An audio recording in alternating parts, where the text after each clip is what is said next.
Mon travail, c'est d'exposer les faits, c'est tout. Une manipulation au sujet de ce virus. Je suis prix Nobel. Ça vous amène à croire en cette sorte de vision bouddhiste selon laquelle tout se trouve à l'intérieur de tout ce qui existe. Mais oui, c'est clair. Donc on a pris des petites séquences du virus et on les a installées dans la séquence plus grande du coronavirus. Mais oui, c'est La clair. façon de mesurer ce virus n'est pas du tout exacte. Elle n'est pas aussi précise que notre façon de mesurer des choses comme des pommes. Il y a quand même une volonté d'étouffement, si vous voulez. Une pomme est une pomme. Il y a des gens qui meurent Une pomme est une pomme. de ces myocardites, des effets du vaccin. Une pomme est une pomme.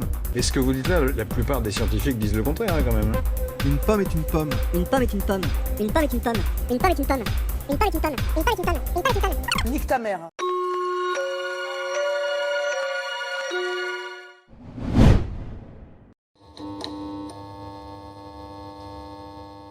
L'histoire est parsemée d'une foultitude d'exemples de scientifiques dont les travaux ont été boudés par leurs collègues sous prétexte qu'ils s'éloignaient un poil du consensus admis. Gregor Mendel est un bon exemple. C'était un véritable passionné qui passait des heures à recenser les différentes couleurs des petits pois dans son jardin. On s'occupe comme on peut quand on est un vieux de 32 ans. Faut dire qu'en plus d'être scientifique, il était aussi moine. Et les journées étaient visiblement longues et chiantes. Un jour, il eut une idée brillante. Pourquoi pas obtenir une plante qui donnerait des petits pois de différentes couleurs? Il se mit à fond dans ce projet et finit par réussir en croisant différentes variétés. Lorsqu'il présenta sa nouvelle création à ses collègues scientifiques, ce fut pas le gros enthousiasme espéré. Entre ceux qui ne comprenaient pas ses conclusions et ceux qui affirmaient qu'il se trompait complètement au vu des lois de la physiologie cellulaire de l'époque, personne ne répondit à ses courriers répétés et il se retrouva vite isolé. Bon, il devait avoir aussi une petite réputation de punk à chien parce qu'il avait un élevage de souris dans sa chambre à l'abbaye afin de mener des expériences sur l'hybridation des mammifères. Mendel fut profondément déçu par les réactions de ses collègues. Mais il ne se découragea pas pour autant, il continua ses recherches et finit par édicter les lois de l'hérédité. Lois qui ne seront confirmées que plusieurs décennies après sa mort.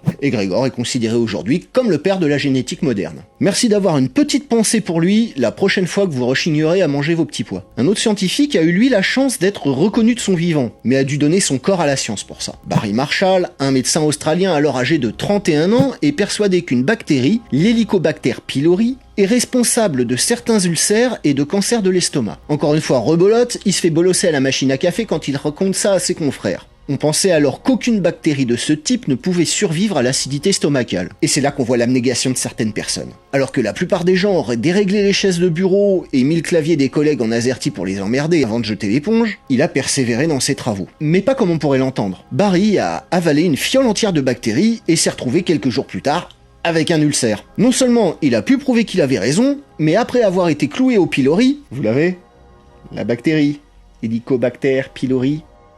Du coup c'est marrant. C'est nul! Donc, non seulement il a pu prouver qu'il avait raison, mais il a été décoré en 2005 par le prix Nobel de médecine pour ses découvertes. Paf! Boulet glandé les collègues. Tiens, parlons-en du prix Nobel. Certains scientifiques, après avoir été décorés pour des découvertes qui ont parfois changé la face de la science, ont pris un chemin boueux, voire un poil puant. Le fait est que les génies ont tendance à n'être des génies que dans un seul domaine, voire que sur un seul sujet. Demandez à Lionel Messi son avis sur la théorie des cordes, ou à Norman ce qui se passe chez une femme post-puberté, et vous risquez de ne pas avoir des réponses très pertinentes. Je fais les trucs un peu malsains. Il se passe exactement la même chose avec les Nobel. Ce sont des gens qui passent de la paillasse de leur laboratoire au plateau télé du jour au lendemain, et au gré des interviews, les journalistes peuvent avoir tendance à leur demander leurs avis sur tout et n'importe quoi. Et quand ils ne prennent pas carrément la grosse tête, en considérant que le monde a besoin de leur opinion dans des domaines qu'ils pensent pouvoir maîtriser. Ce phénomène a un nom, la maladie du Nobel. Ce terme, maladie du Nobel, a d'abord été utilisé pour désigner ceux qui,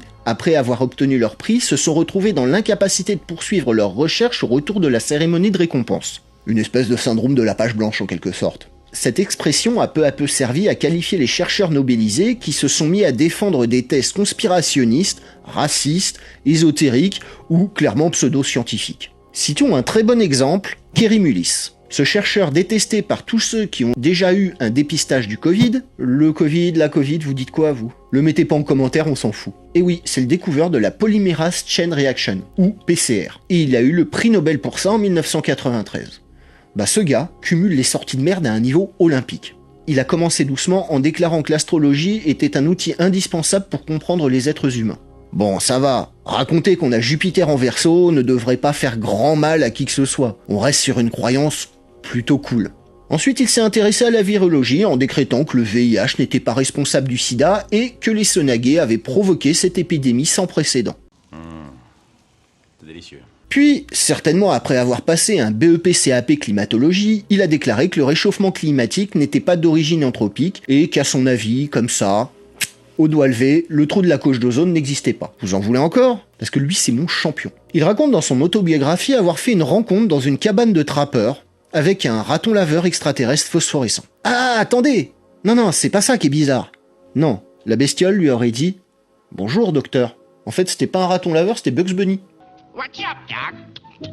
Bon, après, il serait consommateur de LSD, un puissant hallucinogène, ce qui expliquerait peut-être certains trucs. En France, nous n'avons pas à rougir. Nous avons aussi une belle tête de vainqueur en la personne de Luc Montagnier. Il a décroché le prix Nobel en 2008 pour la découverte du VIH 25 ans auparavant. 2 ans plus tard, il quitte la France pour la Chine pour travailler sur la téléportation de l'ADN et sur la mémoire de l'eau. Cette hypothèse jamais vérifiée explique que l'eau, ayant été en contact de certaines substances, garde les propriétés de celles-ci. Cette idée était déjà défendue depuis 1983 par Jacques Bénéviste et a reçu le prix Ig Nobel en 1991. C'est un prix qui distingue les recherches les plus what the fuck de l'année. Les travaux de Bénéviste ont été financés par les laboratoires Boiron. Je veux pas dire qu'il y a un conflit d'intérêts, mais quand on me raconte que l'homéopathie, dont les propriétés sont expliquées par cette histoire de mémoire de l'eau, est une réponse à Big Pharma, je rigole doucement. Je rigole comme ça, doucement, en ASMR. Mais cette histoire de mémoire de l'eau remonte à bien plus longtemps que ça. Ça vient en fait d'un certain Rudolf Steiner qui, en vitalisant de l'eau, espérait la rendre plus biodisponible et ainsi mieux hydrater les malades. On va digresser un peu parce qu'on peut pas parler de Steiner sans parler de sa création, l'anthroposophie.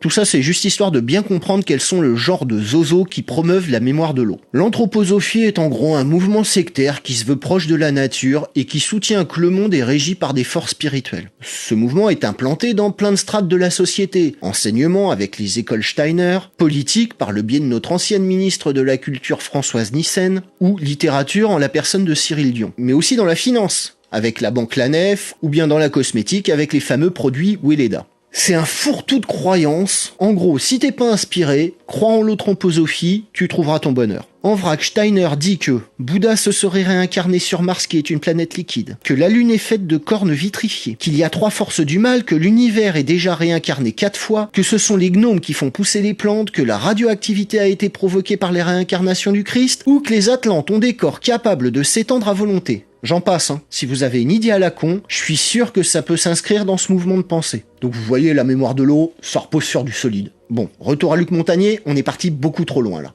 Mais bon, c'était tentant. Notre Nobel évoquera une corrélation temporelle entre sclérose en plaques et vaccin contre l'hépatite B. Il déclare aussi que le vaccin contre la coqueluche provoque la mort du nourrisson. Il a pas fait de recherche pour tout ça, hein. Il a juste regardé des courbes. Et avec des courbes, on peut essayer de prouver tout et n'importe quoi. Il existe par exemple une corrélation étrange entre le nombre de personnes se noyant dans une piscine et le nombre de films avec Nicolas Cage.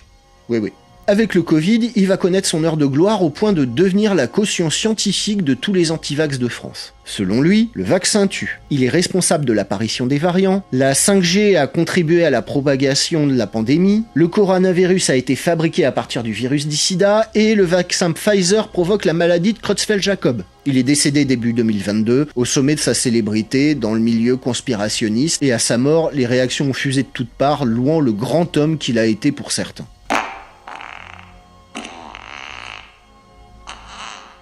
On peut donc voir avec cet exemple que la maladie du Nobel peut avoir un réel impact dangereux pour la société en donnant des arguments à des moldus qui n'ont aucune idée de comment se fait réellement la science. Montagnier est encore aujourd'hui cité par tous ceux qui veulent essayer de prouver avec des chiffres et des courbes qu'ils ne savent pas décrypter que le vaccin tue, qu'il est là pour nous contrôler, nous tuer en même temps, nous contrôler, ouais je sais c'est chelou, ou que c'est un complot afin de réduire la population mondiale. Alors oui, il y a des trucs rigolos.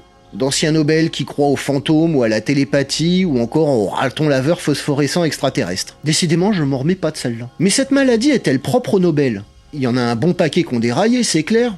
Une vingtaine en gros. Mais ce ne sont pas les seuls scientifiques brillants qui se sont mis à dire n'importe quoi et surtout sans aucune preuve réelle, juste avec leur foutu bon sens. Percival Lowell, dont les calculs sur l'orbite de Neptune ont débouché après sa mort sur la découverte de Pluton, soutenait par exemple qu'il y avait des canaux d'irrigation et des cultures de végétaux sur Mars. William Epper, un brillant physicien américain, a dit, je cite, « La diabolisation du CO2 dans le rôle du réchauffement climatique est comme la diabolisation des pauvres juifs sous Hitler. » The demonization of carbon dioxide is just like the demonization of the poor Jews under Hitler. Allez, un point Goldwyn pour Willy. Donc c'est pas forcément l'obtention du prestigieux prix qui leur font avoir des pensées irrationnelles, mais peut-être plutôt un excès de confiance dans leur capacité d'analyse et dans leur intelligence au-dessus de la moyenne. L'intelligence n'est pas considérée comme un bouclier au biais cognitif. On en a bien la preuve ici, comme par exemple le biais de confirmation ou le biais de corrélation illusoire, et même les personnes extrêmement douées peuvent être victimes d'erreurs de raisonnement. Et quand on a été adulé par ses contemporains pour une découverte extraordinaire, il peut être tentant de ne plus soumettre ses idées à un examen sceptique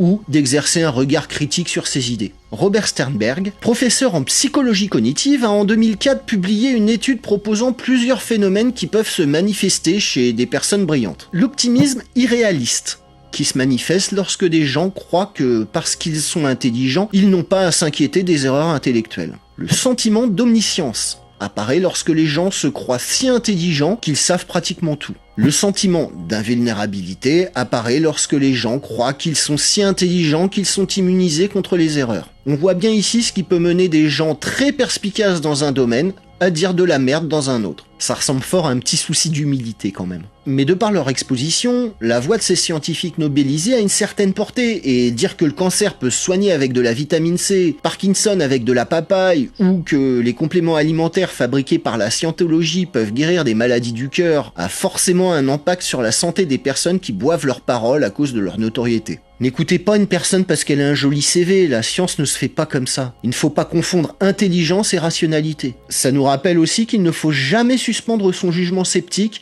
même face à un plus gros cerveau que le sien. Tant qu'il n'y a pas un consensus établi, méfiez-vous, vérifiez vos infos auprès de sources sérieuses et abonnez-vous à ma chaîne.